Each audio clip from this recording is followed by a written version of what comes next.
দুই চিরপ্রতিদ্বন্দ্বীর লড়াইয়ের শুরু থেকেই বিতর্ক। টসের পর রেওয়াজ ভেঙে হাত মেলাননি সুরিয়া সালমানরা। ম্যাচ শুরু হতেই সঞ্জু স্যামসনের ক্যাচে আম্পায়ারের সিদ্ধান্ত নিয়ে উত্তাল সামাজিক মাধ্যমে।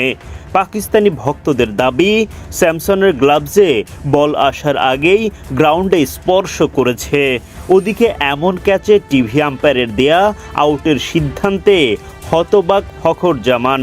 মুচকি হাসির পর বিরক্তি নিয়ে মাঠ ছাড়লেন ফখর। 21 রানে প্রথম উইকেট হারায় পাকিস্তান।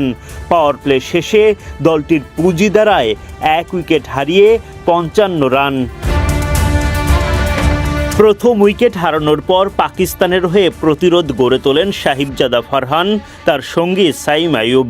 ফারহান বাউন্ডারির পশ্চা সাজিয়ে 34 বল খেলে তুলে নেন 50।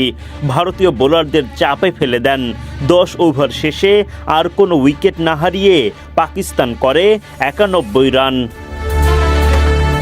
শিবম দুবের বলে অভিষেক শর্মার দুর্দান্ত ক্যাচে উইকেট হারান সাইম আইয়ুব। 17 বলে 21 রান করে মাঠ ছাড়েন তিনি। এক প্রান্তে ফারহান অবিচল থাকলেও আরেক প্রান্তে ব্যাট করতে আসা হুসাইন তালাতও দ্রুতই বিদায় নেন। 10 বলে 10 রান করেন তালাত। 14তম ওভারে গিয়ে 110 রানে তৃতীয় উইকেট হারায় পাকিস্তান। ফারহানের বিদায় নিশ্চিত করেন দুবে। জোরালো শট খেলতে গিয়ে হাত থেকে ব্যাট ছুটে যায় ফারহানের।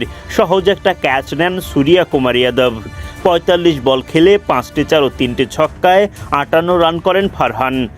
115 রানের চতুর্থ উইকেট হারিয়ে চাপে পড়ে পাকিস্তান।